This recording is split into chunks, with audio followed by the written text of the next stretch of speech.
Good afternoon, Europe. Good morning, America. Hello, world. My name is Paweł Mirdemski. I'm director of the Polish Institute of International Affairs, and I have enormous pleasure to welcome all of you to the joint event organized by my institution and the Wilson Center from the Washington, D.C., entitled Biden and Europe, Now What? Next week, Joe Biden will be sworn as the 46th President of the United States. A new chapter in the history of the United States and its relations with the outside world, including Europe, will be opened. There are huge expectations on both sides of the pond. There are contradicting views how Biden administration should shape its relationship with Europe, with China, with Russia, how the model of international relations should be determined by America's leadership. To this discussion, we have invited excellent group of experts, both academicians and practitioners. So let me welcome and introduce to you Professor Charles Kupchan, a senior fellow at the Council of Foreign Relations, professor of international relations at the Georgetown University. Charles was also a member of National Security Council under Bill Clinton and Barack Obama administration. His recent book, Isolationism, A History of America's Efforts to Shield Itself from the World, would be a part of a point of departure for our discussion. Charles, thank you very much that you found time to be with us.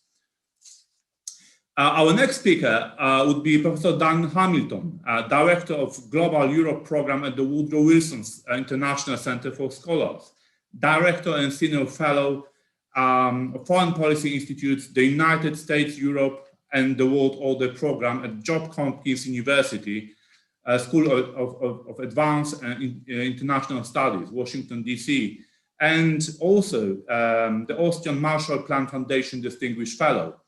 Dan, in Bill Clinton administration, served as a Deputy Assistant Secretary of State for Europe and transatlantic relations. Dan, thank you very much that you join us. Then we'll have from European side, Professor Natalie Tocci, Director of the Istituto Affari Internazionali, a very prominent Italian think tank. Natalie worked as an advisor to Federica Mogherini, first when she was Italian foreign minister, and later in her capacity as a high representative of the European Union for foreign affairs and security policy. Now, Natalie still serves as an advisor to Josep Borrell, high representative of the European Union for foreign affairs and security policy. Natalie, thank you very much for joining us.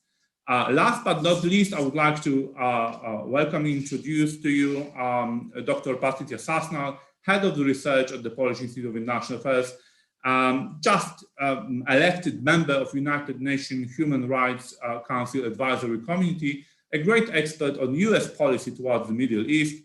Patricia wrote a PhD on the subject. So now, after this introduction, I would like to kick off our discussion, reminding all of us a famous term coined by then Secretary of State Madeleine Albright, who in 1998 said that America is an indispensable nation to the world. Indispensable in all possible forms, militarily, politically, culturally, economically. The question to Charles is, based on your recent research on the book, what can we say about the aspirations of both Biden people, those people who are going to shape United States policy after the inauguration next week, and the aspiration of American public? How these two tendencies may influence the process of shaping and then conducting US foreign policy under Joe Biden administration. Charles, the floor is yours. Thank you, Slavomir. Pleasure to be with you today. You know, most of us on this call, in fact, probably everybody on this call, has known a United States that is globally ambitious, hundreds of bases around the world, troops in Europe, in Asia, in the Middle East, in Africa.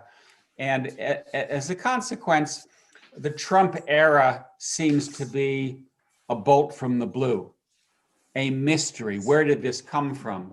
But if you look at the broader swath of American history, you will see a country that has, for most of its past, had a very different view about its engagement in the world. In fact, from 1789, when the United States began as a federation, until 1941, both elites and the public were quite reluctant to extend their reach outside North America until 1898, and then outside the Western Hemisphere until 1941, when Woodrow Wilson took the nation to war in 1917, when McKinley took the nation to war and expanded in the Pacific in 1898. Americans didn't like it. They said, no, thank you. Let's go back to what George Washington told us in 1796, which was economic connections with everyone, political connections with no one. In other words, we want to avoid what Thomas Jefferson, another founder, called entangling alliances. That all changes with Pearl Harbor. That's when the United States became an exceptional nation, an indispensable nation. And that's the world that we've been living in. And then Trump comes along and he says, hold on a minute. Too much world, not enough America. Too many wars, too much trade, too many immigrants, too many foreign commitments. And I'm not a big fan of Donald Trump, but he was tapping into a very strong sentiment in the American public, not just among his base, but I think on both left and right, Republicans and Democrats alike. And as a consequence, I think he was able to get elected, and his brand of foreign policy, America First, alienated a good number of people, but also resonated with the public. I will make a statement here that my American colleagues may disagree with, but we'll see. Had it not been for the pandemic, I think Trump would have been reelected. So what now? Where does that leave us? I think that in many respects, Trump was an astute politician who understood that many Americans felt that US foreign policy wasn't working for them. But instead of tapping on the brakes, easing off, restoring a better equilibrium between the country's commitments and its political will, he vastly overcorrected. He took a wrecking ball to the world that America made. He stepped back from critical alliances with Europe, with Asia, with other partners around the world, and he really left a train wreck. And to me, what Biden needs to do now is not go back to the pre-Trump era, because I don't think that's possible. That's not where the American electorate is. But to learn lessons, to harvest lessons from the Trump era, and to find that new middle ground between where the country was prior to 41, which was, we don't want to be engaged in the world, and where the country has been since then, which is perhaps too much world, to find that new sweet spot. And to me, that means continuing the pullout from the Middle East, continuing to stand up to China, backing off from free trade, because free trade didn't work for a lot of Americans, but course correcting on two critical issues. One, the US going back to being a team player, because we live in an irretrievably globalized world when no country can go it alone to meet climate change, extremism, cybersecurity. We need to work together, including with countries that may not be democracies like Russia and China.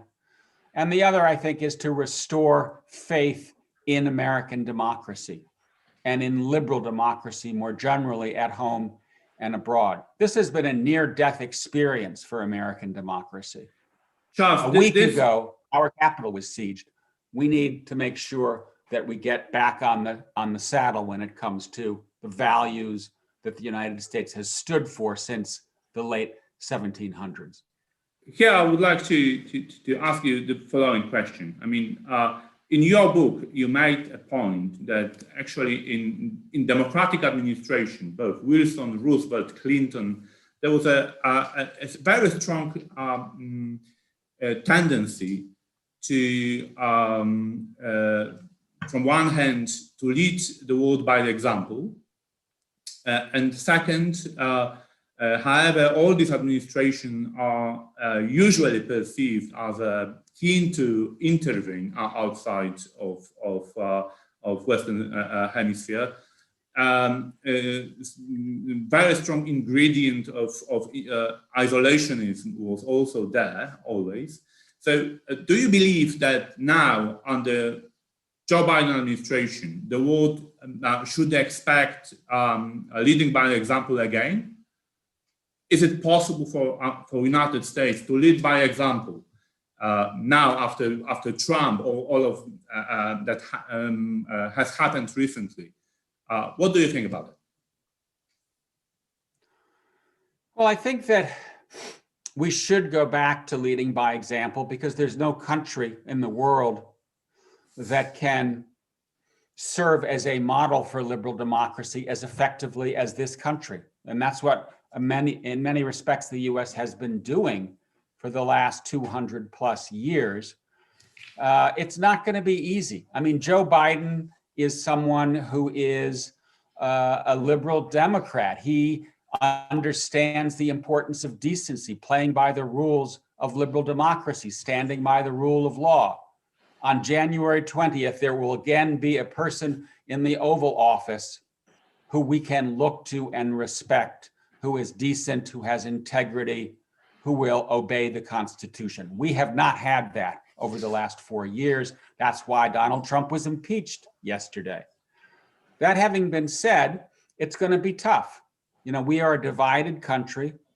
There isn't a consensus on core issues, both domestic and foreign. But I do think that in the end of the day, the United States will snap back. It's going to take time. It's going to take a lot of hard work. I think Biden is the right person because he has the contacts across the aisle. His instincts are to be bipartisan.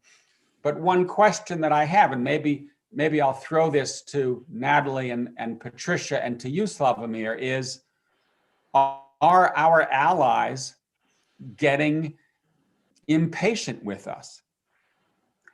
Are you beginning to ask how reliable is the United States as we've gone from Clinton to Bush to Obama to Trump to Biden? Who knows what comes next? So we are in a situation in which I think the United States remains a key player in preserving international stability. But I wonder whether countries like Poland, Germany, France, Japan continue to see the United States as a country that they can bank on. Thank you very much, Charles. That's an excellent question, and I think we should come back to this problem. Definitely, there is something is changing in Europe, in the way how Europe sees America and U.S. engagement in the world. I have, the feeling that many people start to question whether the way America leads the free world is really, the best thing we can expect.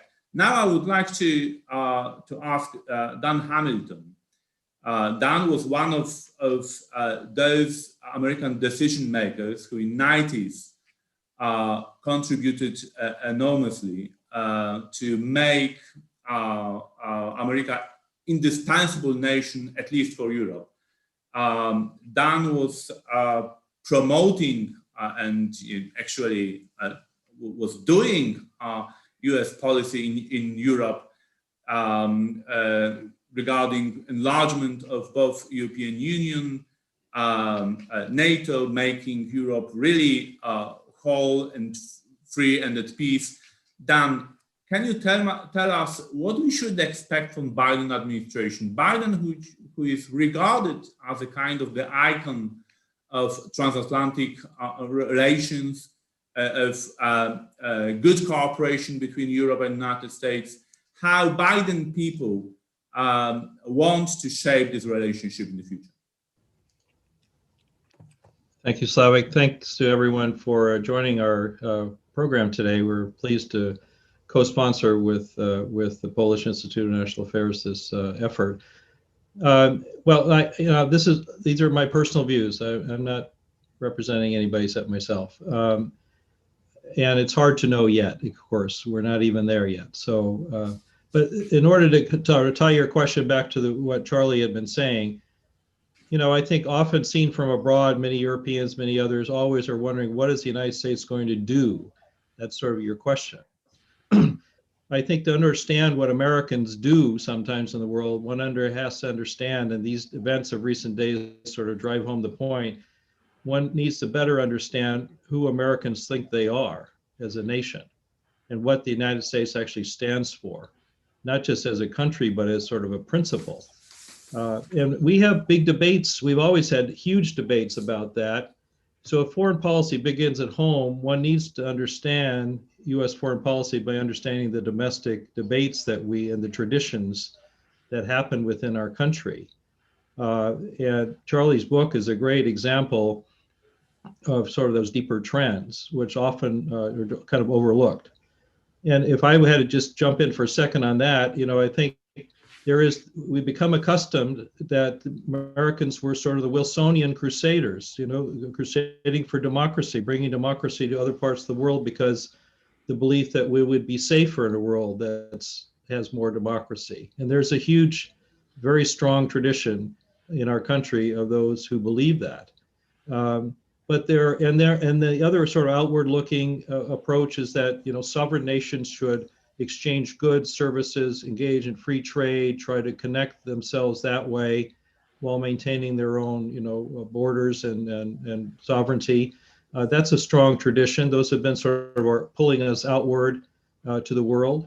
But it's important to keep in mind we have other traditions that sometimes get, you know, in the Cold War period and the post-Cold War period, I think were just overshadowed by the nature of the challenges we faced. There's a different notion of a lead by example, which, you know, are people who thinks the United States best leads by example by showing that it can perfect its own democracy at home.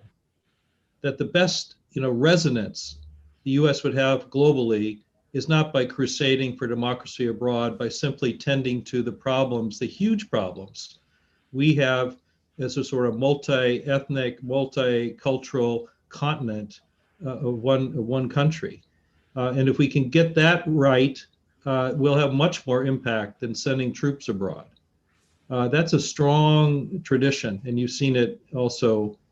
And then there is another one in which you can see people realize the world is a nasty place, but they don't care too much about being involved with it. They'd prefer to sort of get on with their lives. If you have to take care of threats abroad, fine, we'll do it, but we'll go in, take care of it, and go home again. We won't really get wrapped up in entangling alliances and all of this messy international affairs stuff. So it's not isolationist in my view, it's just a different perception of what America is and should be. So if you think about whether the US then is the indispensable country and the agenda we have in front of us, I would argue it still is. I would argue that our relationship with Europe is still, I think as Madeline also said, or someone related to her, maybe the president, we are the indispensable partnership also, still. We are still, regardless of the rising powers, when we agree on almost any issue of global significance, we are usually the motor of any multilateral effort to get something done. And if we disagree across the Atlantic, we usually are the brake. Usually nothing much gets done. You really can't say that about any other relationship. Despite the rise of China, it doesn't pass that same test because we don't agree with the Chinese, and we still get some things done. But being indispensable doesn't mean you are sufficient. And I think that's the coda today. Maybe indispensable, but insufficient. We have to build networks and band together with others to try to create the frame in which we can advance our values and our interests. That's the agenda I think the Biden administration will be pushed to support. I think it instinctively wants to do that, is to reposition, recreate the coalitions and networks that it has with other democracies to try to address a huge amount of issues that we face. And I think that's what you will see, this notion that yes, we're indispensable, we're the motor, but we're no longer alone being that. We have to bring in others. And that the stronger our own bonds, the more leverage we'll have in doing this. Dan, I have a question about China, because European Union just sealed an investment deal with China, which was, the move which was received, at least if we can judge on social media responses in the United States, with kind of unhappiness, to say at least. How Biden administration may work with Europe vis-a-vis China? Can we really shape a common position, a common stance, both in political affairs, there's the human rights, of course, there's our democratic standards, Hong Kong is here important issue, and in the economic sphere, when we compete with each other for Chinese market, how this angle may influence our relationship? Well, again, I think it's rooted back in the point I was trying to make, and I think the Biden administration is saying this already, that in order to deal with China and deal with the whole other issues, we have to be stronger at home. That's the premise. That's the basis for engagement. So that's going to take some time because we're in the middle of a pandemic. We're in the middle of a huge economic downturn. We are facing a massive social reckoning and political polarization of this country that has to be addressed. And our allies and friends will, I think, share that view that if we can't help others, if we can't help ourselves, we are going to need some time to get things sorted at home.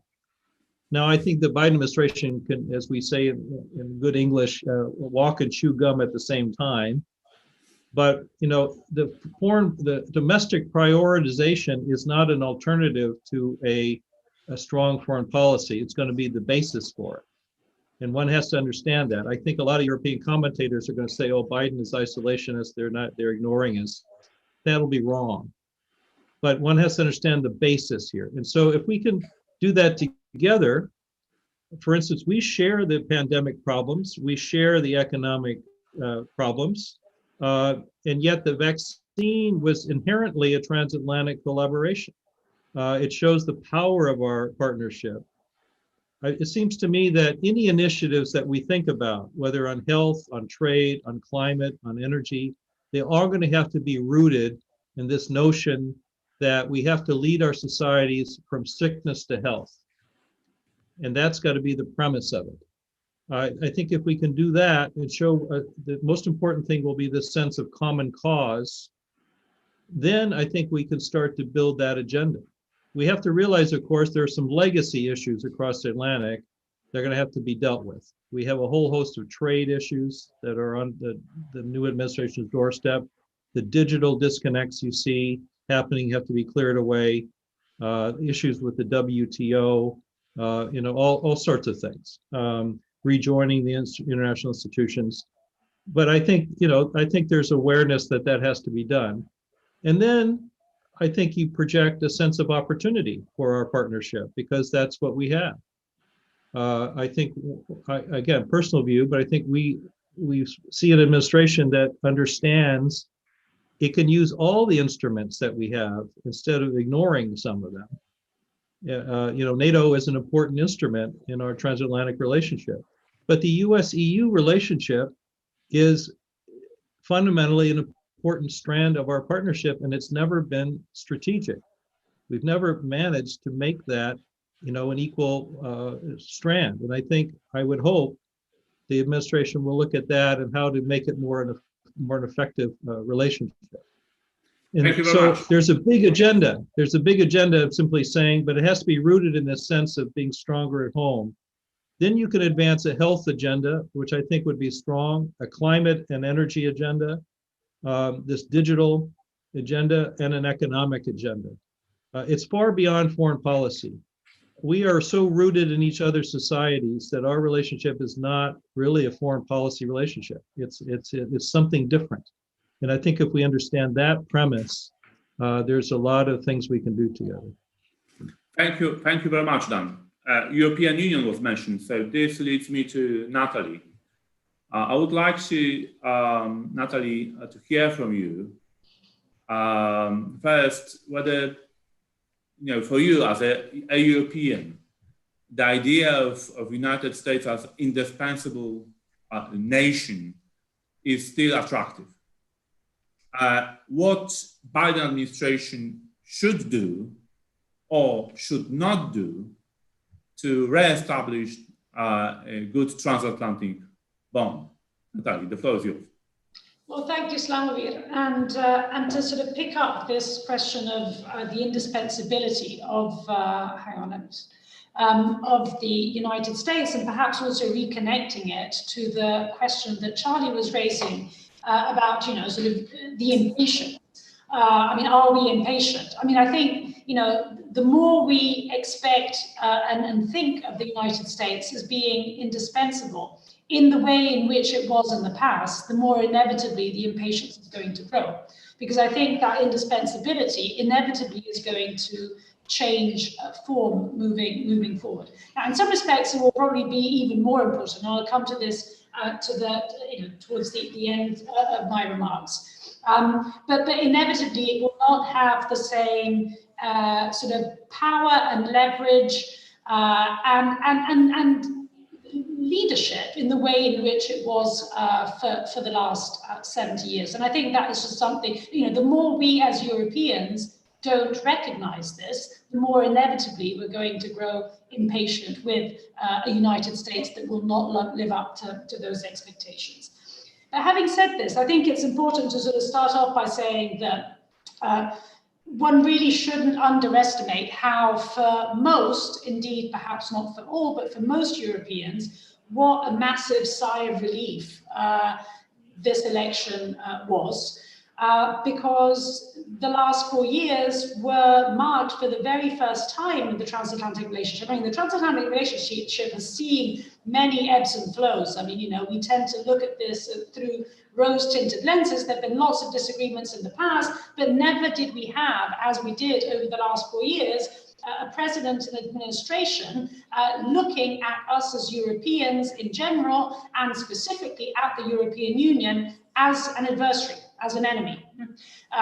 The differences that existed were policy differences, and perhaps we will, and I'll come to this, we will continue to have those policy differences across the Atlantic, but those differences, those disagreements will be managed, will be discussed within the sort of confines of what is considered a family by both sides of the Atlantic. And I think the importance of this really shouldn't be underestimated.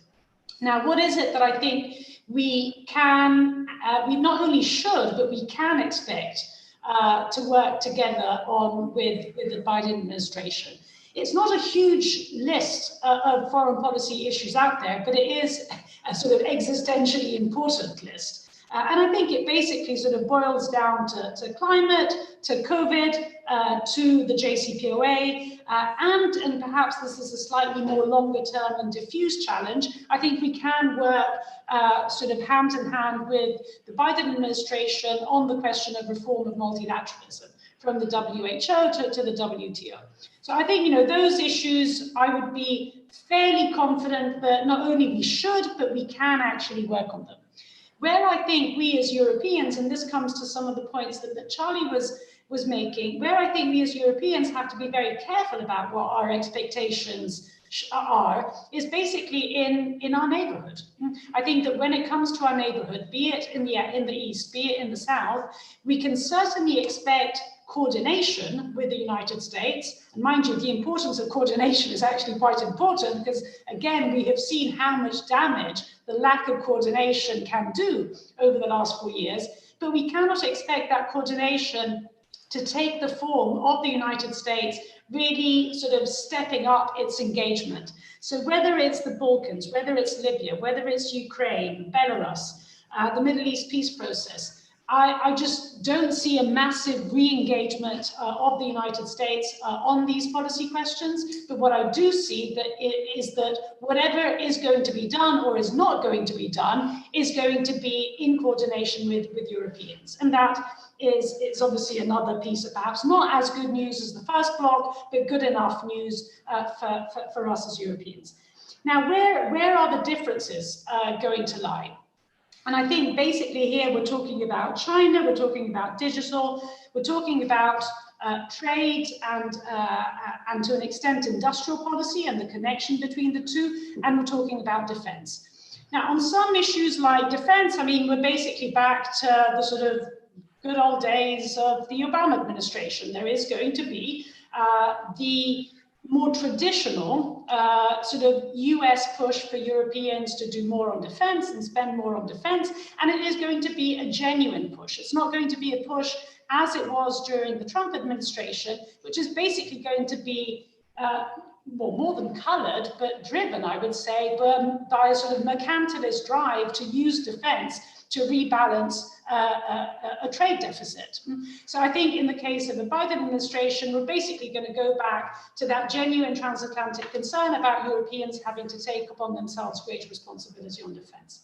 On trade, I think we're going to see, on the one hand, to an extent, there's going to be a mirror sort of situation on both sides of the Atlantic. On the United States, a degree of protectionism and resistance, if you like, to free trade, perhaps not as acute, obviously, as it was during the Trump administration, but inevitably is going to linger on under a Biden administration.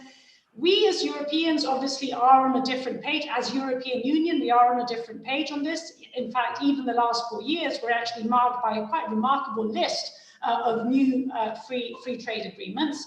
And of course, then there is the recent agreement on China, but I'll come to this in a moment. So this will continue to be part of our drive, but at the same time, I think what's quite important and interesting is a development within the European Union which affects not trade as such, but industrial policy, competition policy, which is essentially the sense of we cannot simply think about sort of liberalizing trade, you know, for instance, through the single market within our borders, through competition policy, etc. But we need to think that we're out there in that world where there are big, where there are countries which do actually support their industries and do so actively, and therefore we have to also revise our competition policy, our state aid policy, etc., which obviously will inevitably have a sort of a protectionist slant to it. Exactly how far this is going to go, I don't know, but I think this is going to be part of the European debate as well. Then obviously there is the digital sort of box. And here actually the differences are there, but I see that those differences are actually moving towards greater convergence. I think they're, but you know, Charlie and Dan will correct me if I'm wrong, but it seems to me that whereas in the past there was a sort of a European concern with issues of privacy, with security basically issues, and in a sense the US driving more towards the freedom side of things, it seems to me that now the United States is more aware of the security implications of different shapes and forms of a free digital realm, and therefore the great, there seems to me to be a greater need for appreciation for a need for a degree of regulation in this domain. So it may be that this is actually an area where the disagreements will still exist, but may actually reduce, if you like, moving forward. And then, of course, there's the China question. And I think on China, and we've seen it very recently with the Biden team reacting against the comprehensive agreement on investment with China. And I think here it is, this is an area in which, again, to a large extent, there is going to be convergence on the two sides of the Atlantic. I think, Europeans are far less starry-eyed about China than they were only a few years ago. So there is a greater appreciation that what China is trying to do, beginning with in Europe itself, does have not simply a sort of teddy bearish economic drive to it, but has a very clear strategic edge. So there is, and certainly this awareness has grown tremendously over this year of pandemic. But at the same time, I think it's important to understand that Europeans and Americans are really sort of starting from two quite different premises when it comes to China. For the United States, this is a question of rivalry. If China, for the sake of argument, was a shining liberal democracy, but it was rising, and it was overtaking the United States, would the United States have a problem with it? Probably yes. Would Europeans have a problem with it? Well, probably no. For Europeans, in a sense, it's a more existential concern, because it is more about a concern about China impinging and interfering in our democracies, in our societies, in our economy. And this is perhaps slightly less of a concern in the United States. Now, starting from these different premises, in the end, means that there is a large degree of overlap across the Atlantic on China, but it is not a perfect overlap. So just to sort of conclude on... Natalie, just, we should, I think, put a full stop here on this very optimistic note from you that we can shape convergence in our policies vis-a-vis China. Now I would like to ask Patricia the issue which was already mentioned by you, because United States has for a long time has been an indispensable nation for Europe in terms of stabilizing Europe's closest proximity. And this still is indispensable because of its power projection capabilities.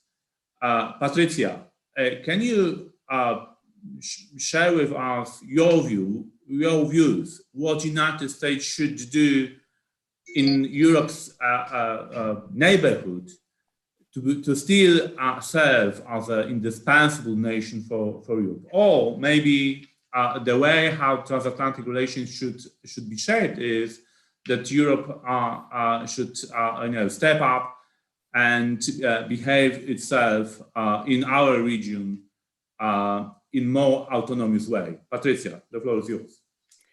Thank you, Slavomir. Thanks, and it's great to be in this distinguished company. I guess I want to say that overall I expect Biden's policy in the Middle East or in the European neighborhood in general, but also in the East, to be torn between two opposite intentions. Passivity when possible on the one hand, and engagement where necessary on the other. Now, we've heard from the US Secretary of State designate Antony Blinken not long ago that he thinks the US would be doing less, not more, in the Middle East. And of course, this is all in the vein of this lesser engagement that Charlie has talked about. But at the same time, I think Biden will really want to correct several policy directions that Trump took in his term in office.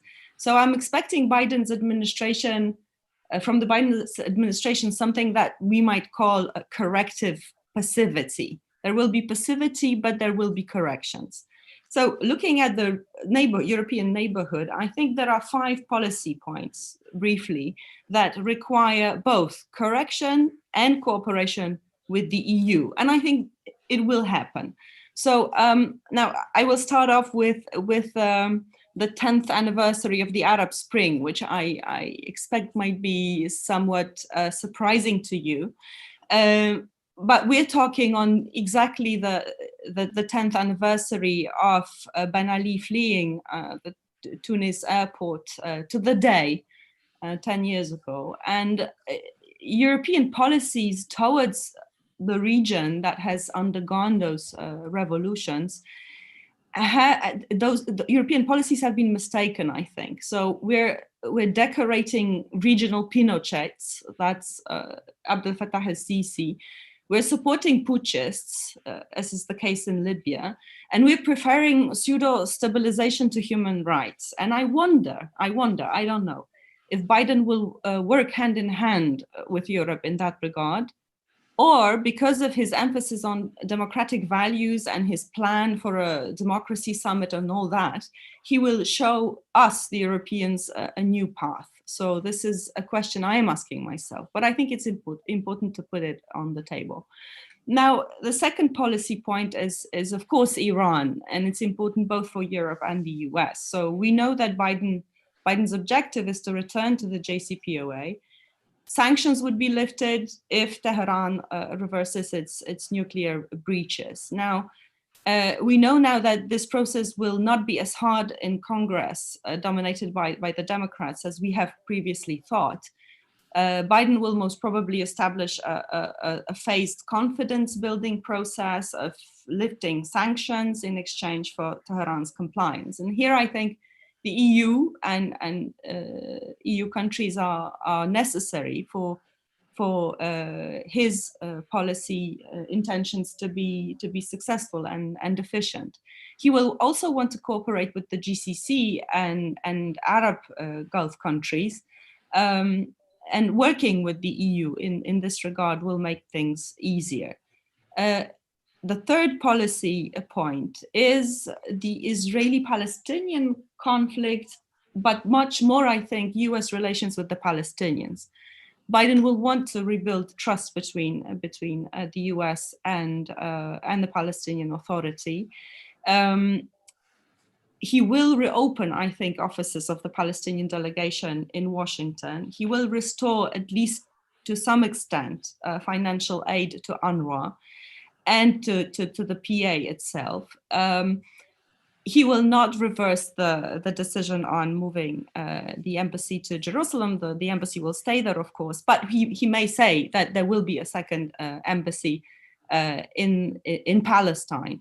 Now, all this is, of course, very important for Europe because Europe is the biggest donor to the Palestinians and is a supporter of the two-state solution, the lone supporter of the two-state solution, we might say. So with Biden now supporting the two-state solution, it will be certainly in Europe's liking.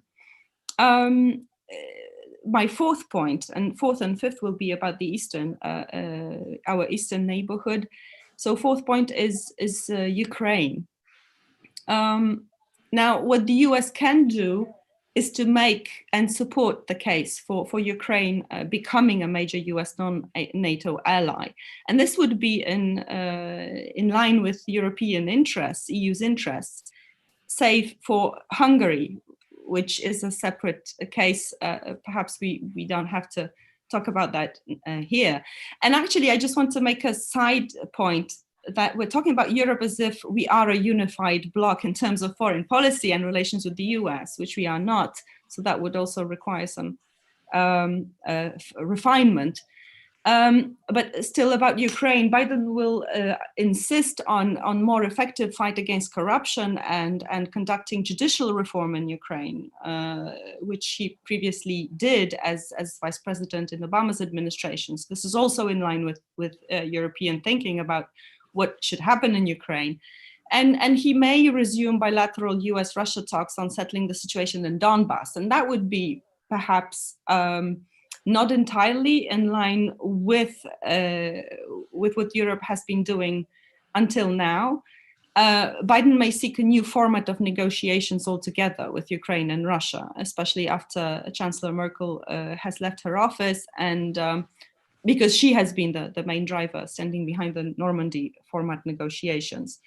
And on Belarus, also very briefly, so Biden made a statement on Belarus on the 27th of October last year. He voiced his intention to, quote, significantly expand, unquote, sanctions against the regime of Belarusian dictator Alexander Lukashenko.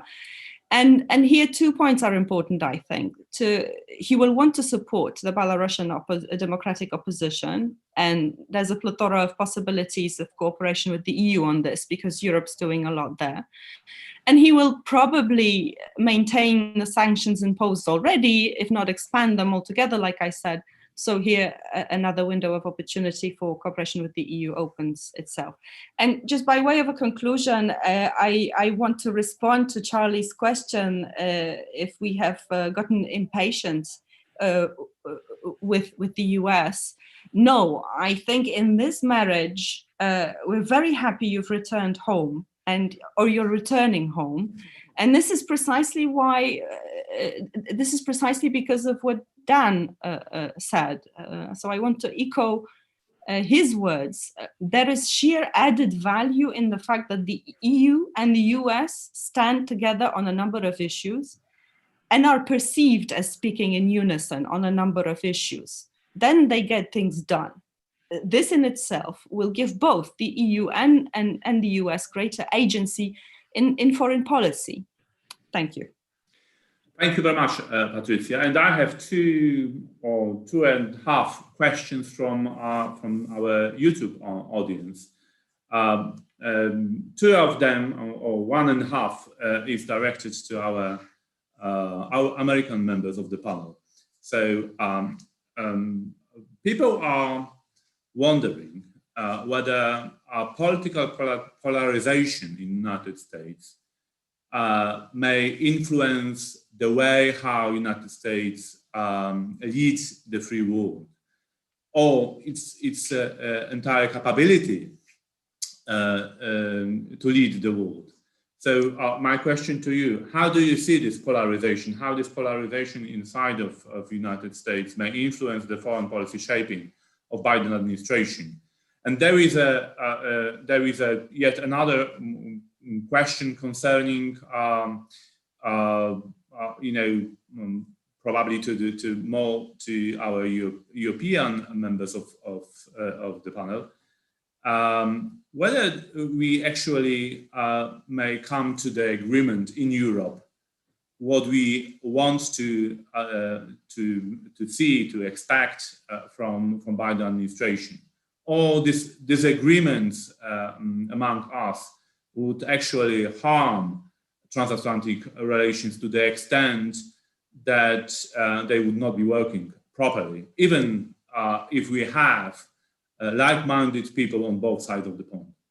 So maybe Charles will try to respond to this first question about the polarization and its influence on Biden's chances to lead the war. You know, if the question is on a day-to-day basis, how much will the polarization matter? The answer is not that much, because as we've seen during the Trump era, the American president has a fairly wide latitude to conduct foreign policy without going to Congress. The main areas where there are constraints are on the ratification of treaties, which I think you can say is not going to be happening. There will not be a lot of treaty making in the coming years, and in trade, where it may be difficult to garner bipartisan support for free trade. If you step back from the day-to-day and say, how much will the domestic situation affect foreign policy? In my mind, the answer is hugely. And that's because, and this to some extent comes to some of the issues that Patricia raised, even though you have around Biden what I would call robust internationalists, liberal interventionists, Tony Blinken, Jake Sullivan, Toria Nuland, Samantha Power, I think you have in the president-elect somebody who understands that the major national security threat to the United States right now is us. It's the degree to which we are facing an electorate that at least half of which is in revolt. And I think Biden will focus like a laser, at least for the first year, on the pandemic, on reopening the economy, on unemployment, on infrastructure, on healthcare, on an economic stimulus so that people can pay their rent. And as a consequence, there will be much less time, energy, money for foreign policy. There will be there will be plenty of engagement. The US will go back to being multilateralist, but I think it will be very interesting to watch how you balance the kind of outward looking energy, zealotry of the foreign policy team with a president who, in the end of the day, he's a politician, realizes that we have a problem here at home and that the Trump era tells us we need to address that problem. And that means heavy focus on domestic affairs and heavy investment in domestic affairs, because otherwise, in my mind, the Trump era will be back much sooner than we think. Dan, the same question to you. How do you like it? Well, I agree with what Charlie said. Let me just make it more specific, I think, for European friends to understand the dynamics of our system. So we already have midterm elections for the US Congress in 2 years. Almost always during a midterm, the sitting president's party does less well. So President-elect Biden's already focused on that, if you believe it or not, because the majority now the Democrats have in the House and the Senate is very slight. The entire House is reelected and a third of the US Senate. So that'll be critical to the administration's agenda. And you can imagine the first 2 years will be conducted with an eye to that election.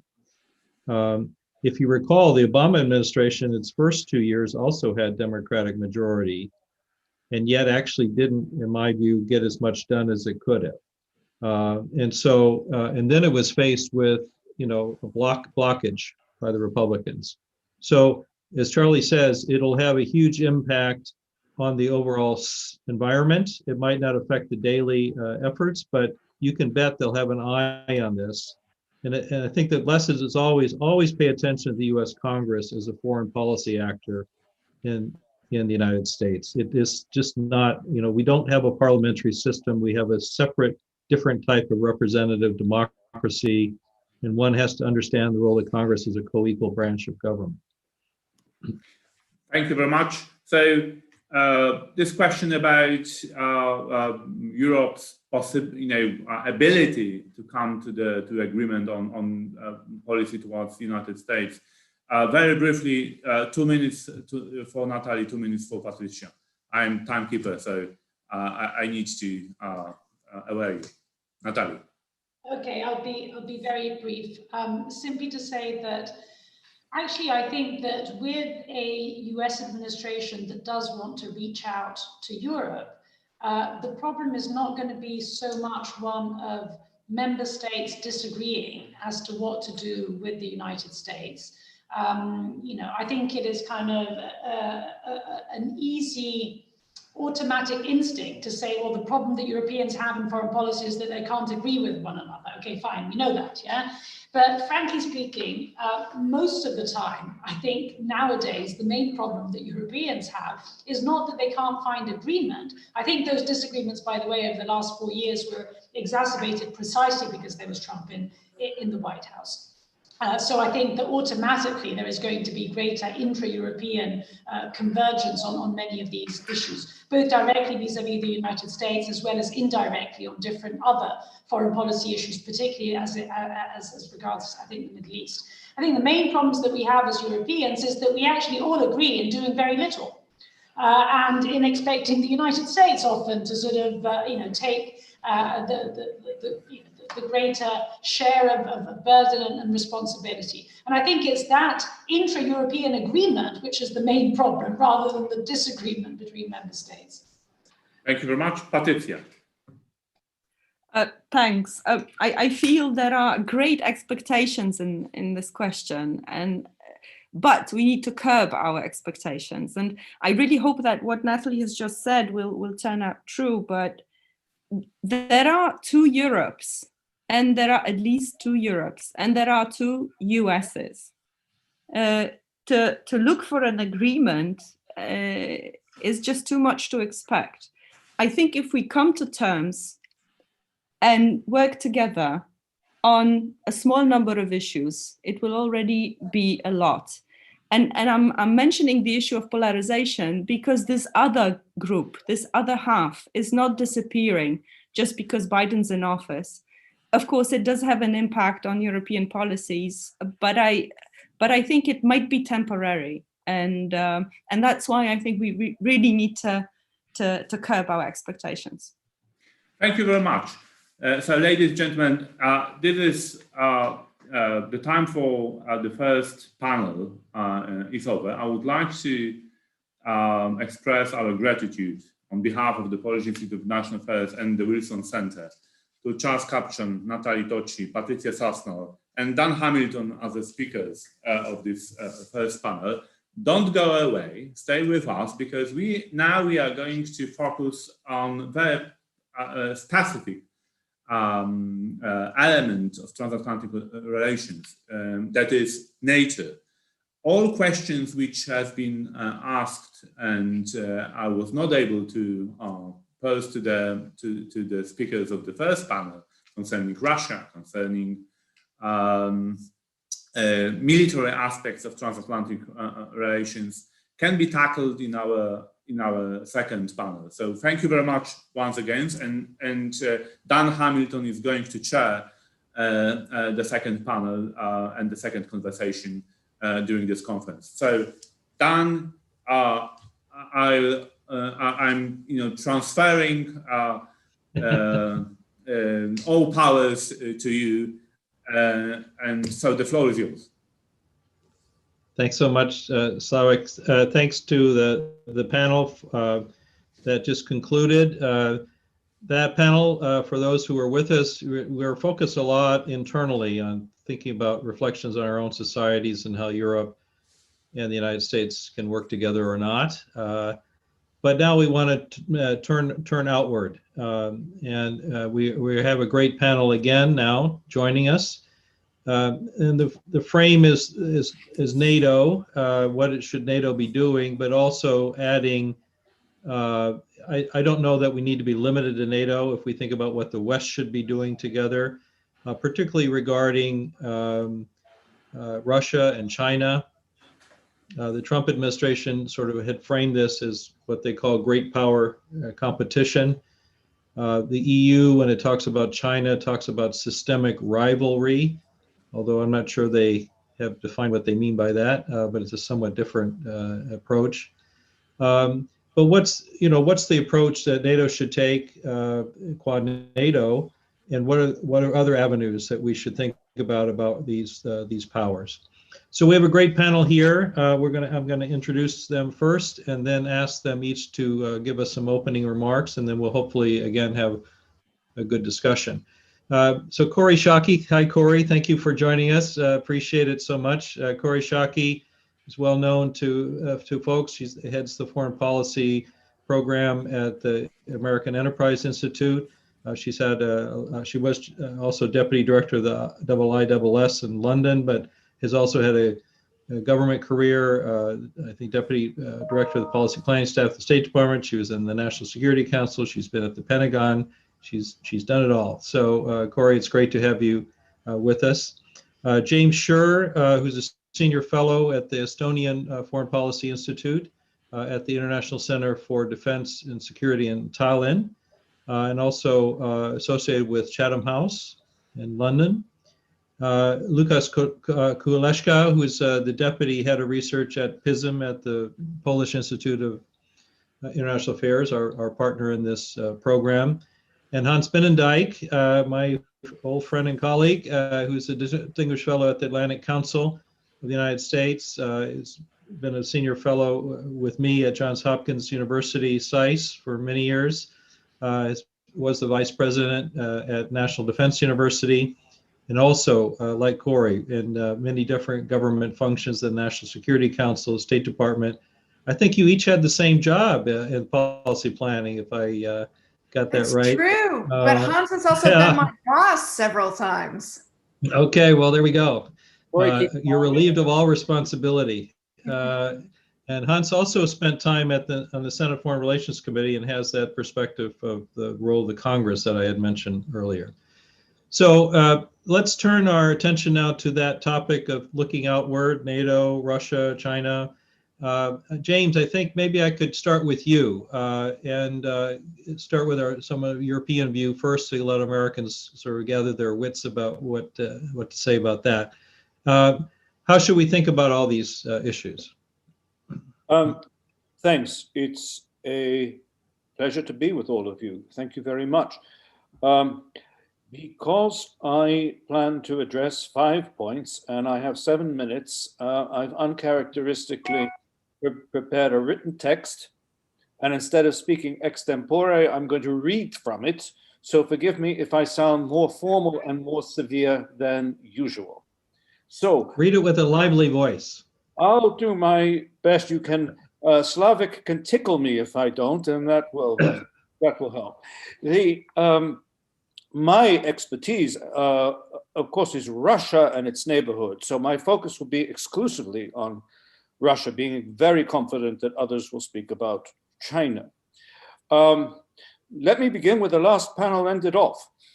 I fully agree that if we have a purpose, if we now can return to a purposeful, consistent, and robust US policy that is not going to put an end either to European divisions or American divisions, but it's essential if we're going to restore the decency, the predictability, and the steadiness that has been conspicuously lacking over the past 4 years. No matter how well judged the Biden policy is, or how well it integrates words with action, there should be no illusions about altering Russian policy anytime soon. Vladimir Putin has brought the perspectives of Russia's military and security establishments into close alignment with those of the political leadership. More so, I would say, than at any time since the Brezhnev-Andropov era. These establishments remain highly motivated and resourceful, and whilst we might disagree, they still believe that time is on their side. My second point is that our greatest challenge in dealing with Russia is intellectual.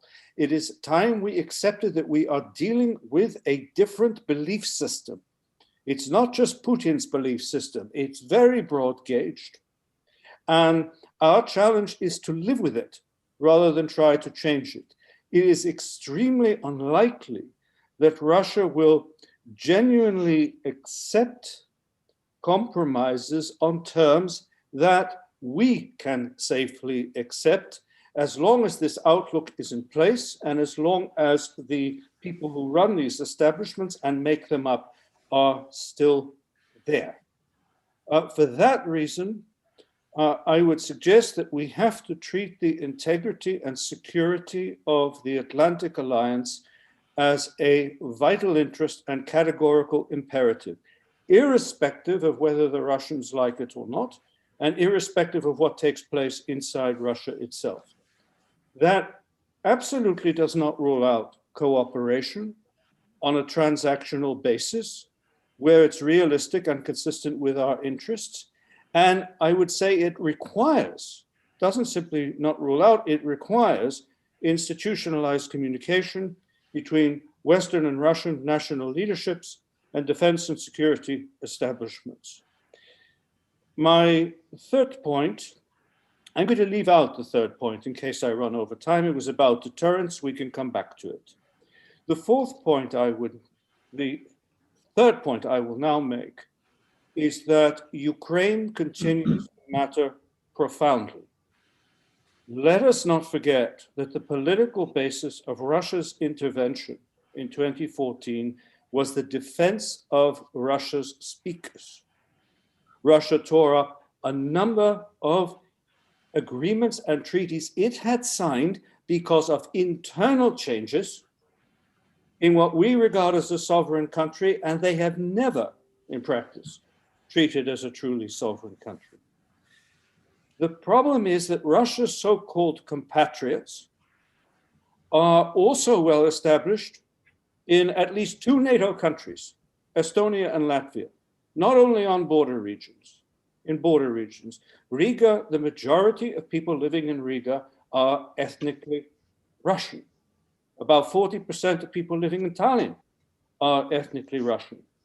Now, I was in the room, possibly Natalie Tocci was there as well, in September 2014, at the height of of Moscow's confidence, when Sergei Lavrov said, Moldova and the Baltic states need to consider events in Ukraine and draw conclusions. They don't say much of that now, but when the bit was in between their teeth, that was their thinking, and they were happy to express it. Therefore, I think we should have no doubt that sacrificing Ukraine, betraying Ukraine, or appearing to do so, will embolden Russia, and it will also shatter the confidence of frontline NATO allies. And I'm sitting in Tallinn, and I think I know wherefrom I speak. My last point is that the Biden administration can expect to be tested by Russia. And I would expect that these tests, whether by kinetic military means, intelligence-led provocations, cyber and info ops, or by diplomacy, could come relatively soon, possibly in more than one domain and in more than one geographical theater. Russia's state and military leadership have inherited a Leninist methodology about waging war and waging peace. Testing opponents is what Leninists do. It's what the Russian military calls razvedka boyem, intelligence by combat. It's not only about probing for strengths and weaknesses, but it's also about measuring an adversary's cohesiveness and nerve. So I conclude by saying, forewarned is forearmed, and I'll leave it there, Dan. Thanks. Thank you, James. Corey, can I turn to you? James said he would focus mainly on Russia, but we're hoping to open the aperture a bit, also think about China. There's particularly focus in the United States on China a lot, but please go ahead. Sure. As I was listening to James' very thoughtful and interesting comments, I was really struck at how all of those things are true, and yet I think we'll get much less American attention for a couple of reasons. First, as Charles Kupchan made so painfully clear in the last panel, the United States has domestic challenges, and they are going to take front and center, and probably should take front and center, not just getting a handle on the pandemic, and but also dealing with the domestic challenges, the fraying of our domestic compact in the United States is going to take a lot of inward focus.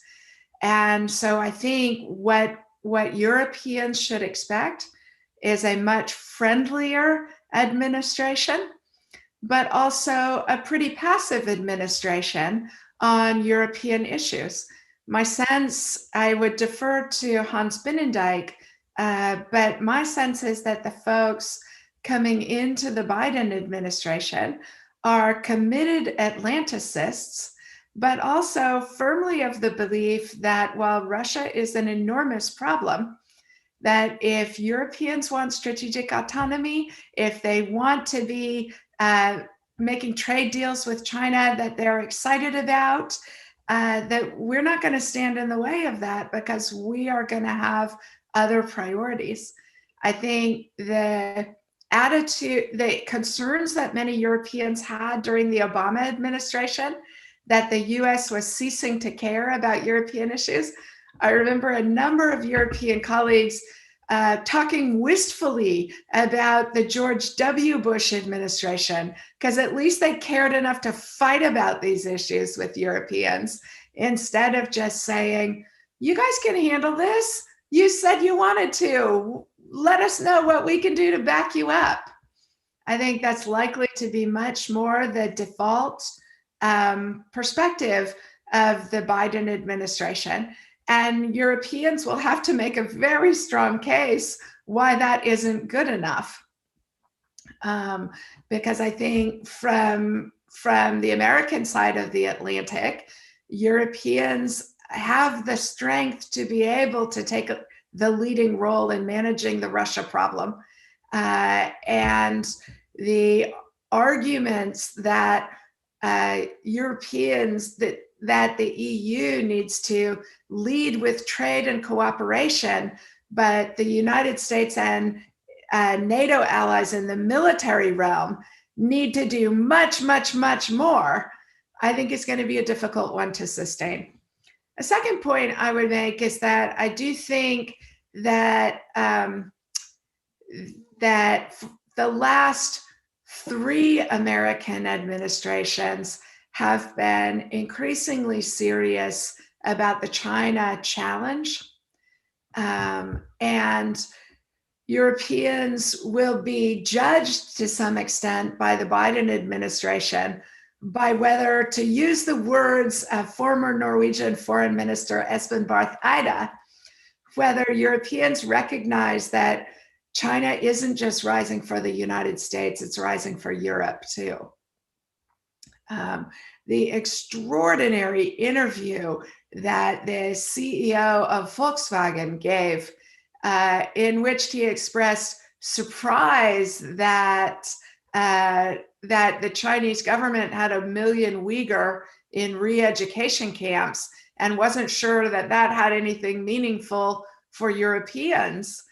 You know, I think the European conversation, at least if you judge by the 5G conversation, the European sensitivity and awareness to the nature of the Chinese challenge is lagging a little bit behind the United States, but I have no lack of confidence that we will all end up in the same place, because satisfying as it is for Europeans to scold the United States about our hypocrisy and failure to uphold our values, I think that arrow can also be flipped, and is likely to be flipped, in a Biden administration, in which you know, the administration can rightly say, if you're so worried about the Russia challenge, how come Germany's proceeding with Nord Stream 2? And if you're so concerned about alliance solidarity, why aren't you listening to the Baltic countries and to Poland about the concern that this poses? Europe, the third thing I would say is that I think Europeans are rightly celebrating the return of human rights to the center of American foreign policy, but they may be underestimating the extent to which Europe's own hypocrisy and failures in this regard also become a part of Biden administration policy. So I think there are going to be challenges. It will unquestionably be an easier relationship than the Trump administration, which was wildly erratic and genuinely dangerous, not just to the transatlantic relationship, but to the United States itself. And I think Europeans are overstating the, oh my God, Biden's going to expect stuff of us. But it is true that a Biden administration is going to expect things of Europeans, and they should. And I think I'll stop there, Dan. Thank you, Corey. Well, it's a flowing conversation, so we'll come back to these points. Lucas, if I could turn to you on what your reactions on all this, but also I'm trying to weave in already some of the questions that our audience has been having. Corey mentioned this notion of strategic autonomy. This has sort of become a mantra in EU speak. but it seems behind the scenes there's not exactly consensus on that term or even what it means. And I wonder if you could help us from Warsaw what you think that means. The other is about Poland, thinking about not only Russia, which views are clear, but what's Poland's view on China? I understand there's now a 17+1 summit scheduled again in a few weeks in Prague. Poland's been part of that with the Chinese. How does Poland, is China just very far away for Poland, or how does Poland think about these things? Not just Russia, please. All right, thank you. And I'll try to somehow involve the answers to this question into my 7 minutes. So it will be much more chaotic than James's points, and especially after Cory delivered a series of cold showers to the European audience, and I think we deserved most of it, maybe not all of it. But let me first go through NATO Russia, NATO China, and then we can go to other things. With regards to Russia, I think, agreeing with James's analysis, I think this is the easy part. Because the Biden administration, actually Biden was there when the current NATO policy towards Russia was formulated in the second part of the Obama administration. So both him and his team seems to be fully on board with this multi-track policy of deterrence, increasing resilience, and dialogue. And I think they are fully aware of the way that the Russians operate. They have lived through that themselves and have some pretty painful memories of the Russian mode of operation.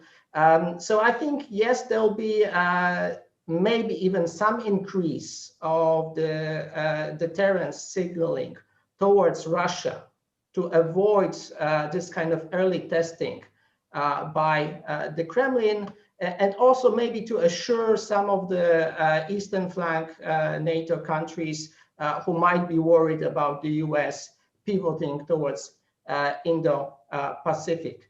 I would just say that there might be a little bit more on the dialogue track, and some people who might be dealing with arms control and confidence building measures with the Obama administration might want to look back at the scope of the NATO-Russia contact and maybe try to look into some of the specific issues like incident prevention mechanisms or more transparency for exercises. I'm skeptical that they would get very far with Russia, but I think they're under the impression that NATO has gone a little bit too far in no business as usual with Russia.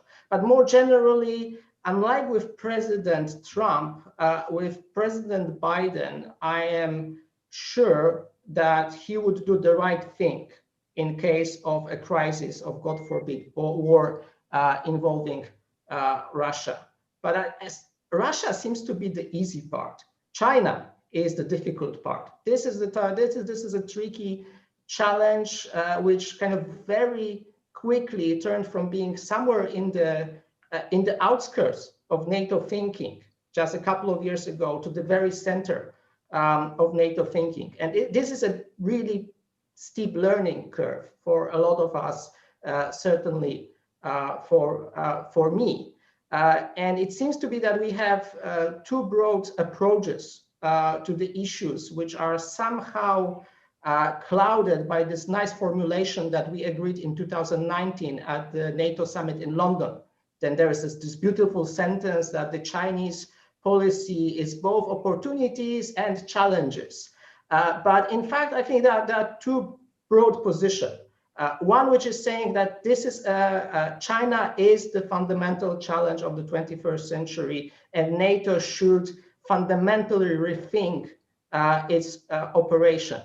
So to paraphrase a famous saying, either we go to Indo-Pacific or we go out of business.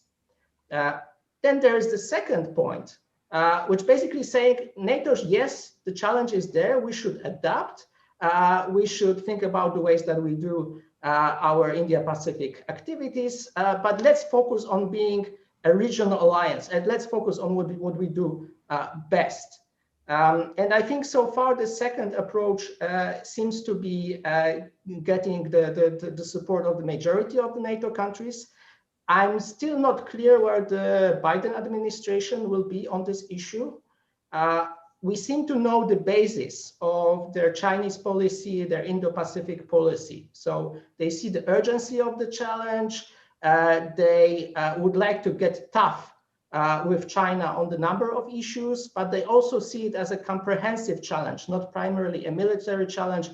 They would like to work with allies and with partners, but what exactly does it mean from NATO?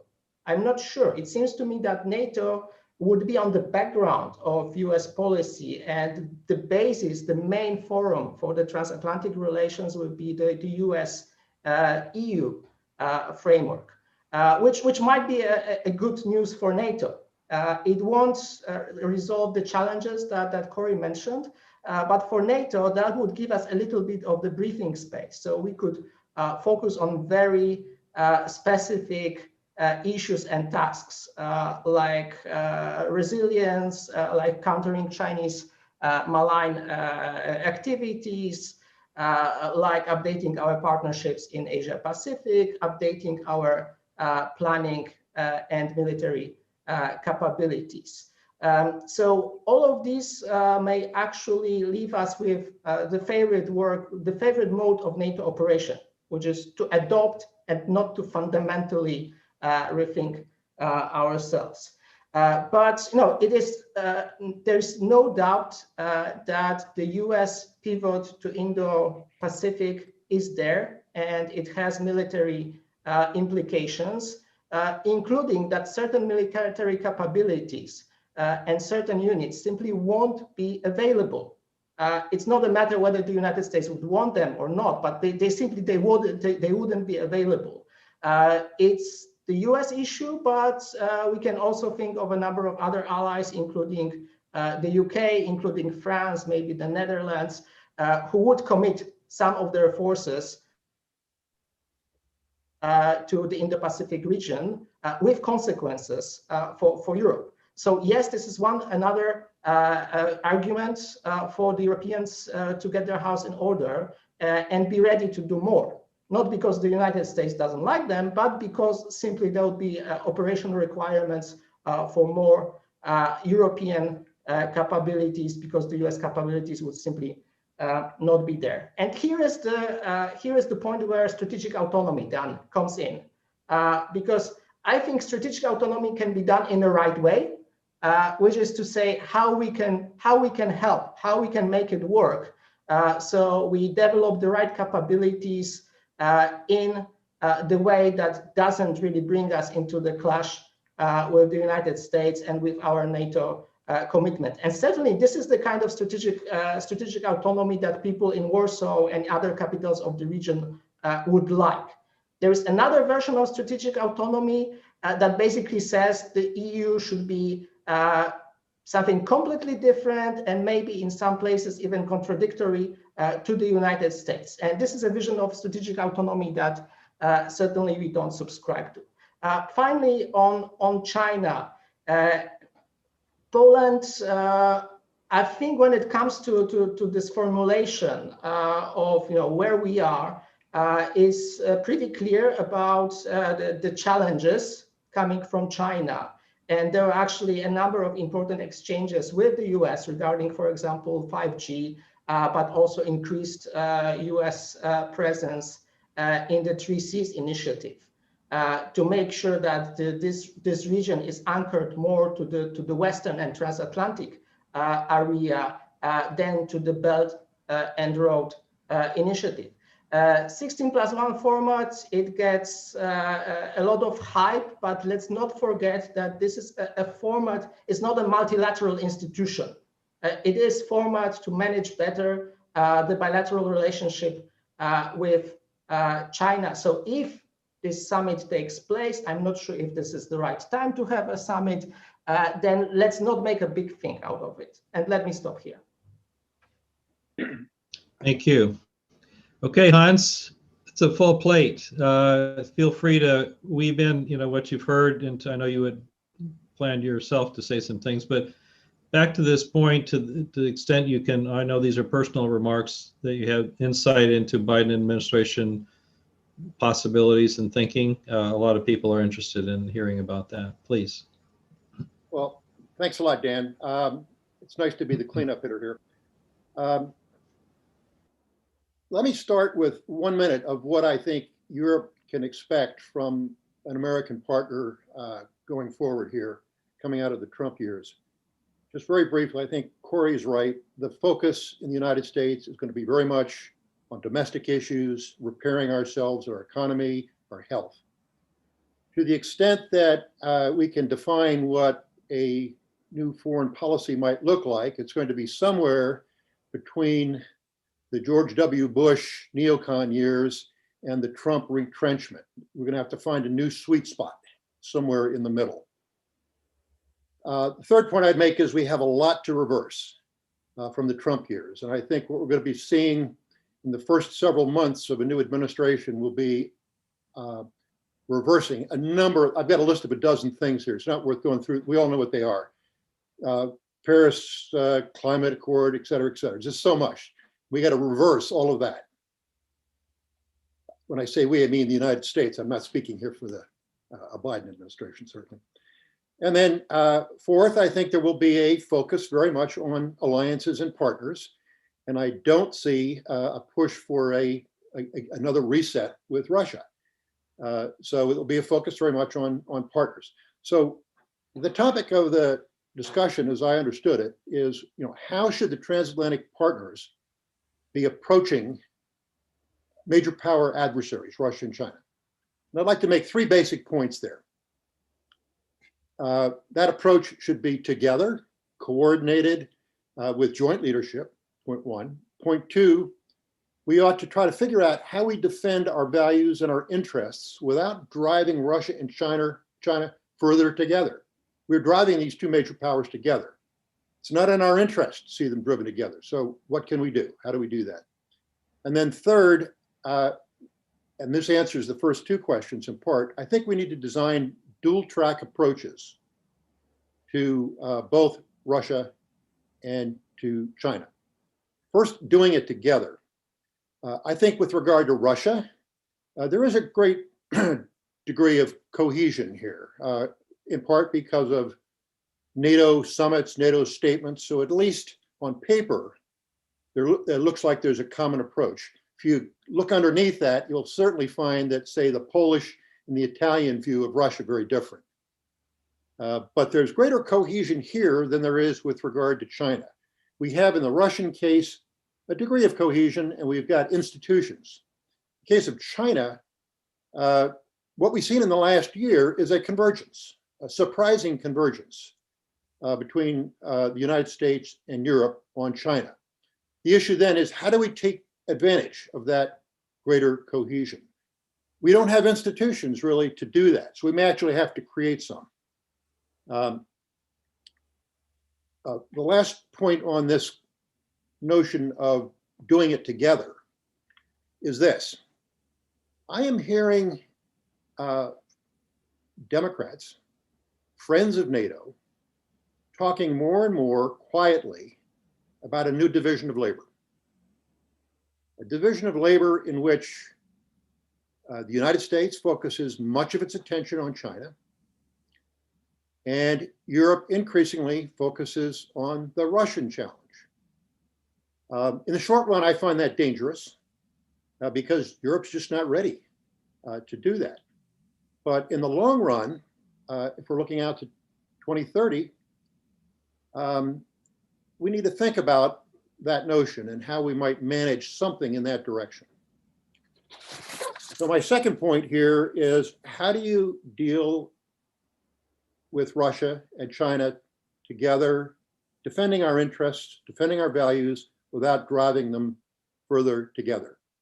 They're already moving in that direction. Ideologically, we are in a global battle for the nature of governance. And those two major powers are on the other side of that battle. Russia and China are cooperating economically, they're cooperating on energy, but in the military dimension, what we have seen is a dramatic increase in military exercises between Russia and China. And what we have seen also is a move from arms trade going from Russia to China to increasingly development cooperation and common industrial approaches. So we're seeing that these two major power adversaries growing closer together in a number of different areas. But there are differences. And I think we have to figure out what those differences are and can we exploit them. Russia is now occupying a lot of territory that doesn't belong to it. China is threatening. They're certainly threatening in the South China Sea. They're threatening Taiwan. That's all dangerous. But there's no invasion yet. So there's a difference there in the military approach so far. And there's certainly a big difference in terms of Chinese dependence on the West economically. So I think we're not ready for a Nixon to China moment, but I think we need to be thinking about how we can exploit the differences between these two major powers. Then my final point or set of points is this dual track approach. There is a dual track approach that I can envision, both for Russia and for China. With regard to Russia, the reflection group actually focused on that. They talk about Harmel and a dual track approach. On the one track, on the military track, we have to continue enhancing deterrence. We've done a pretty good job in the alliance since 2014 with an array of things, most recently the mobility and readiness initiatives. We have to now deliver on all that. And the budget constraints coming out of COVID will be a challenge. So we can't let down on that first track of enhancing deterrence with regard to Russia. I would favor putting, for example, an American brigade combat team into the Baltic states on a rotational basis, but with a semi-permanent presence. So we can do more there.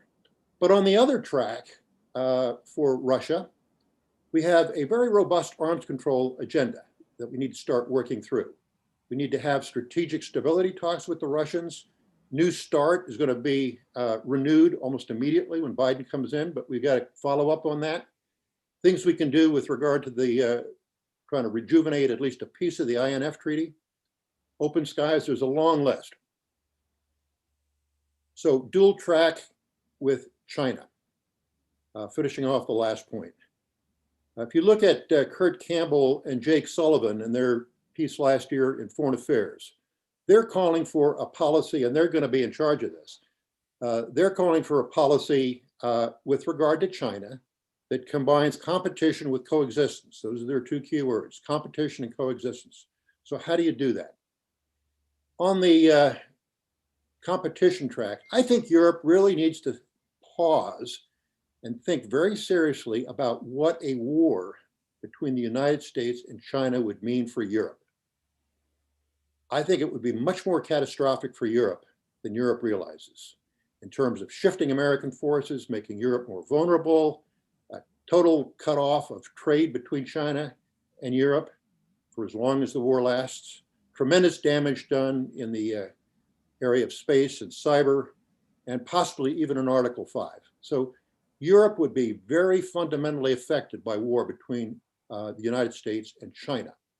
And so if that's true, Europe has to start thinking more seriously about what it can do to help deter China on this first track.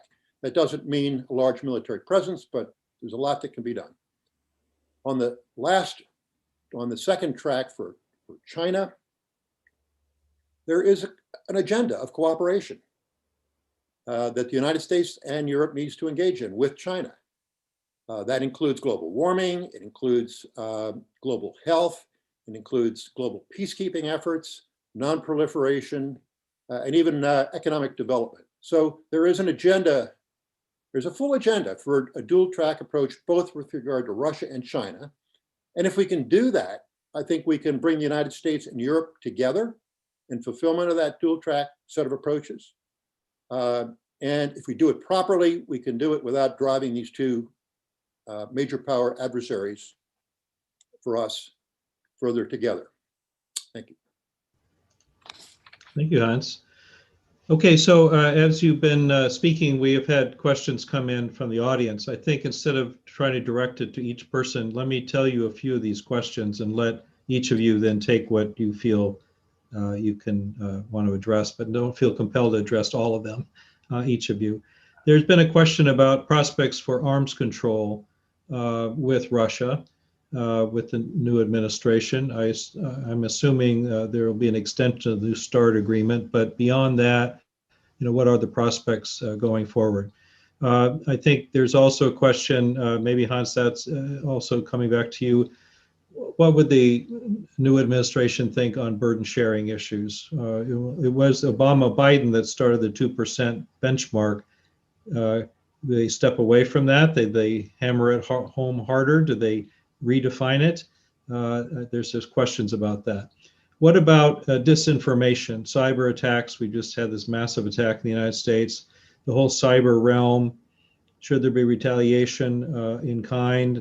Is that involve NATO then? This kind of the solar winds attack that happened in the United States, does that rise to a issue of concern to allies as well? Or is it just a US issue? The whole area of the cyber. And then back to our original point about Russia and China. Some people are asking, despite this competition, aren't there areas, as Hans sort of left us off with, where you do want to work with each of those countries? One of the questioners is asking also in the military area, are there areas you can envisage and where there's military cooperation with Russian or Chinese forces, not just on these other sort of non-military issues? And what is a number of you alluded to this notion of not just Russia and China separately, but together, sort of the entente developing between them. What does that mean for us? How should we think about that? And then last, related to this, is the Trump administration frame was great power competition. Critics would argue, even if you're concerned about Russia and China, you shouldn't conflate the two. You shouldn't lump them into the same frame, because they're very different in terms of what they mean. So how should that be a different way of thinking? Instead of saying great power competition, we think about each on its own terms. And if so, is that sort of what Hans was just saying in terms of this sort of a dual track approach, or are there other ways we should think about that? So that's a whole menu, I know, so don't feel that you have to take on, just take what you think resonates with you. Corey, can I come back to you on some of that, whatever you'd like to Sure. I'll pick up two of those issues, burden sharing and great power competition. On burden sharing, I think it's important for Europeans to understand that even though the Trump administration was rude about it, they weren't wrong, right? President Trump's fundamental political skill is asking first order questions that if people like Hans and me were doing our jobs well enough, my mom would know the answer to, but she doesn't, right? So when the president says, why don't allies do more for their own defense? And they see that only 3 NATO allies are spending 2% of GDP on their own defense, it makes it very difficult to build support for Hans' very excellent practical proposals, like stationing in the Baltic states and in Poland. I don't think that goes away when President Trump goes away. And it may have been ill-advised for the NATO countries to adopt the 2% metric at the Wales summit, but they adopted it for a reason. And the reason was because there were complaints, and not just from the United States, about allies shifting burdens onto American and other allies' shoulders. So I don't think that goes away anytime soon. And European efforts to expand the definition of what constitutes 2% will run very quickly into, well, how about public health counting? Because the United States has less to spend on public health than Germany does. Or how about public infrastructure? Because the American train system is terrible. All of those kinds of things, I think, are unavoidable arguments. But at the end of the day, my mom can tell the difference between what we spend on train systems and what we spend to defend the country. The second thing, great power competition. The scholars at the American Enterprise Institute are doing a lot of really interesting research on the economics of China's continued rise. And scholars like Michael Beckley and Derek Scissors, their work really merits your attention because they make a pretty persuasive case that China has stopped rising. And so that is that the economic basis for China's continued expansion of prosperity has already a couple of years ago stopped. And so we may be over optimizing to the problem of a rising China and not paying nearly enough attention to the problems of a stalled and failing China, which would suggest that great power competition might not be the right term, but a snarling dead-end Russia and a snarling dead-end China are still going to be major problems for us, even if they don't constitute peer competitors or whatever kind of language you want to put around them. And we may have a problem of Russia-China cooperation, of both of them being dead-end countries that resent the continued success of freer societies and freer economies. And that too will be a big challenge for us. Thank you. James, you started, but now you've been patient, so let's come back to you. Well, I'm going also just to pick up on two issues for the sake of time and courtesy to others. Arms control, first of all. Let's leave aside policies and ambitions for the moment. There's an objective problem here. The arms control framework, which has been eroding, was put in place in what was largely a bipolar world. We're not living in that sort of world anymore. The United States has to also factor in China's growing nuclear capabilities into this equation. And yet China is not going to enter into these discussions. They've been very consistent about it until they reach parity with the United States, because they believe that's their entitlement. And maybe they're right, but this poses a big problem.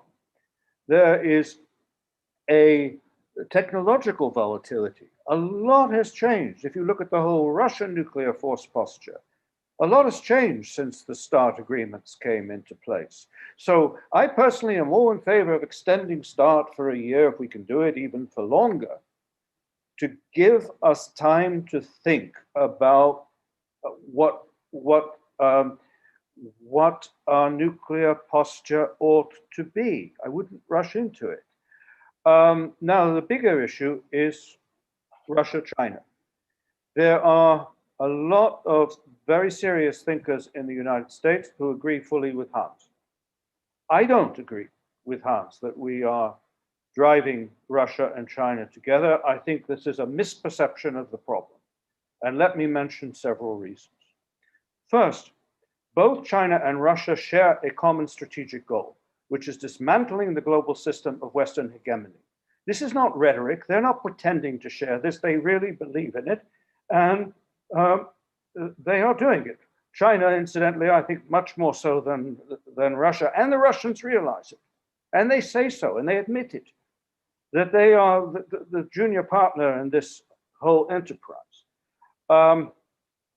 Secondly, for the Russians today, it's striking that despite all the changes we see, the West, led by the United States and NATO, remains glavny vrag, the main enemy. I recently had a very public discussion with Dmitry Suslov, who is certainly one of the most lucid, compelling, persuasive, and reasonable younger members of the Russian establishment. And he was explicit that as uncomfortable as it is for Russia to have China's presence growing in Central Asia, it is worth it if it keeps the United States out.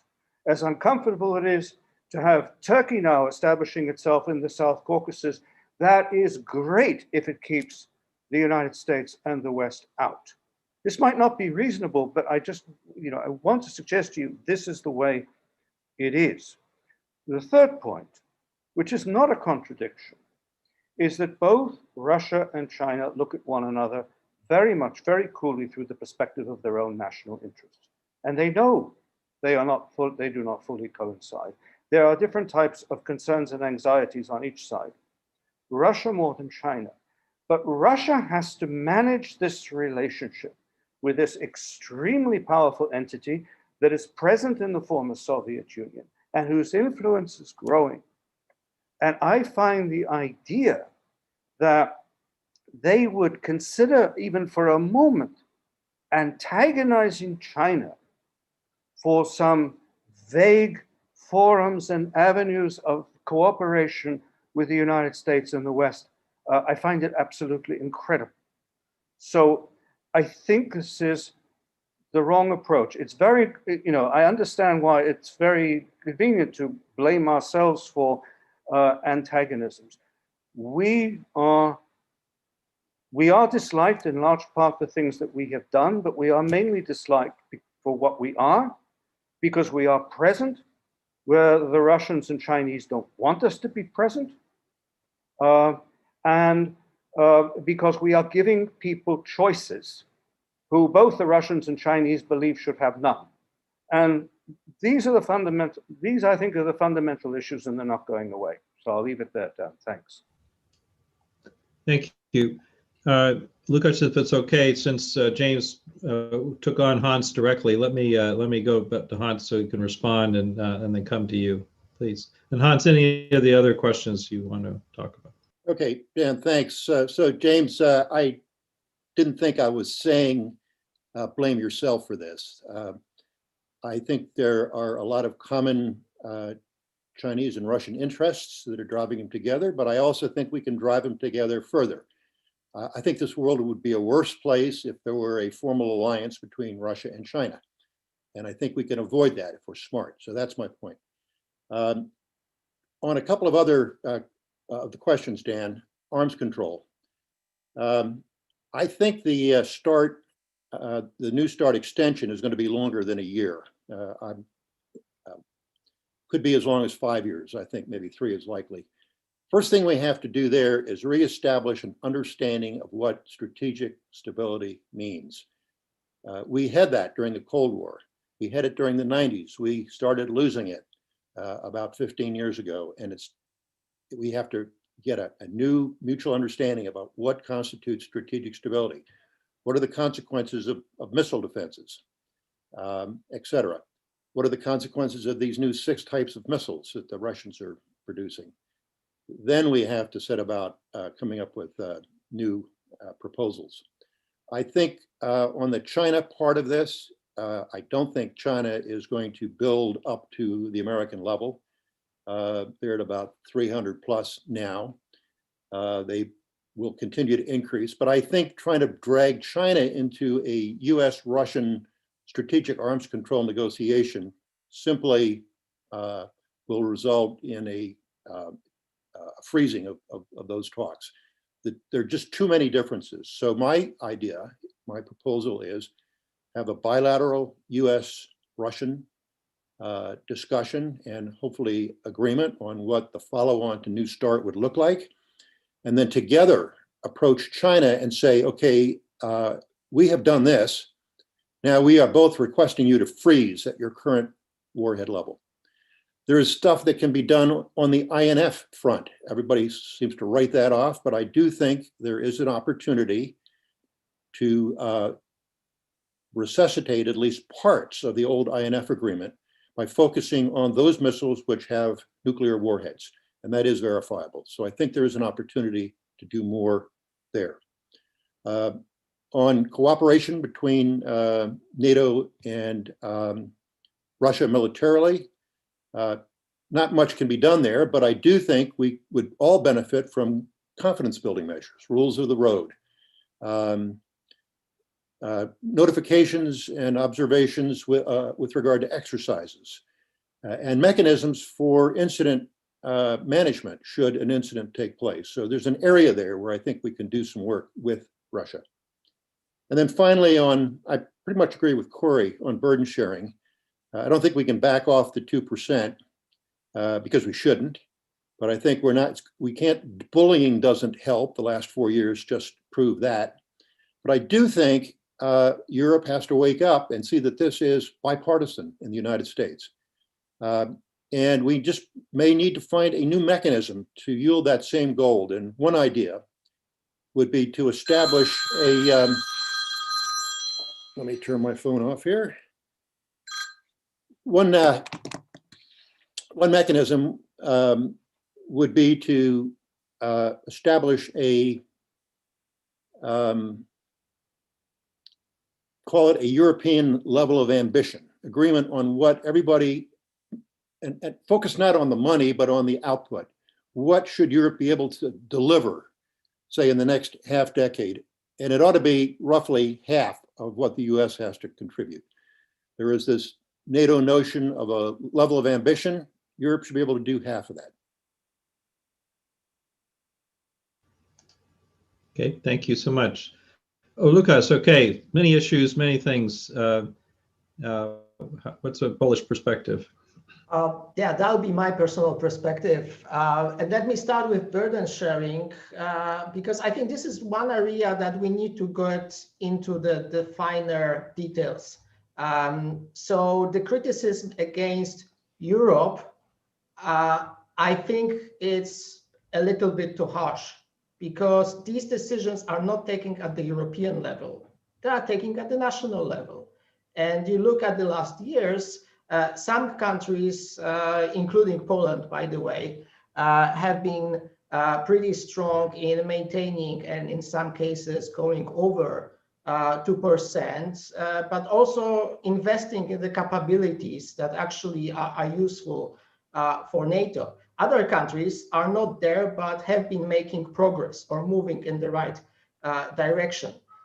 So I think reformulation against the 3 C's, the cash, capabilities, and commitments, was a smart way to go around. And as we approach 2024, which is the end of this 10-year period that we agreed in Wales, it would be useful to go into a little bit more details.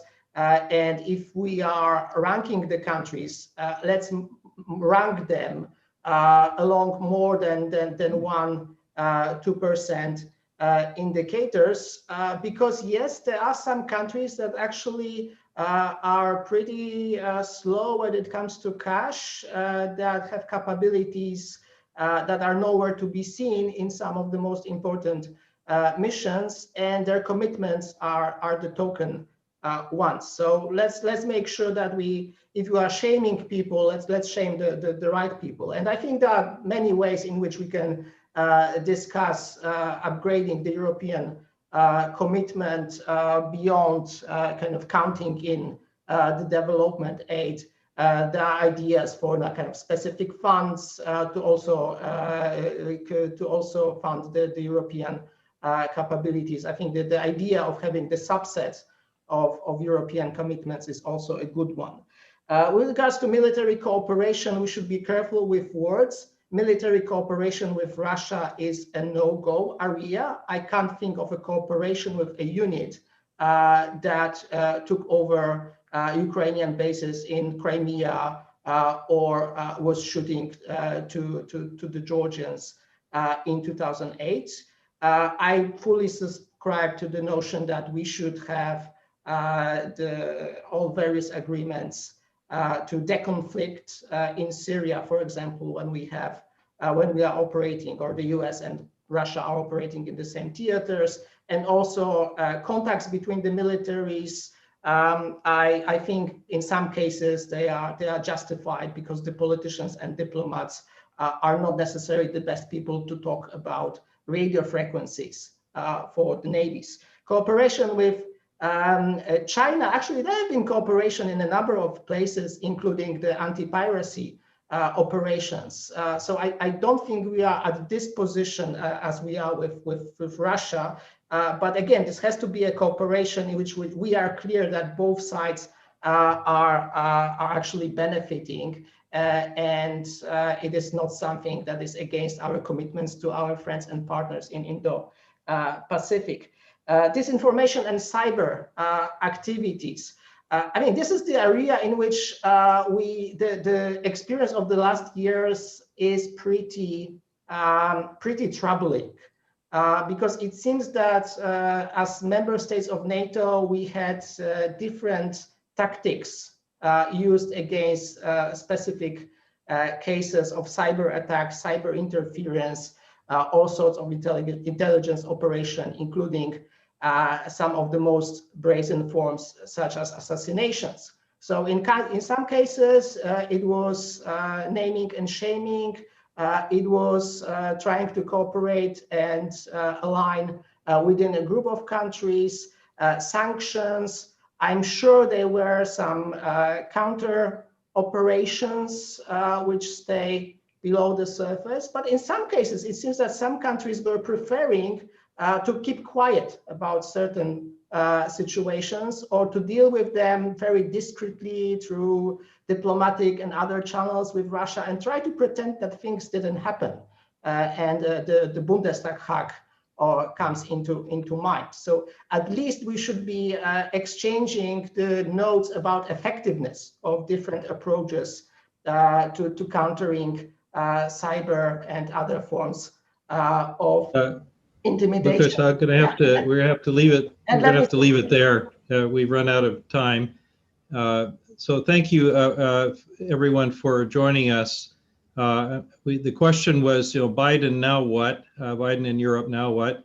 We took a good crack at it. We didn't answer everything. There are many questions.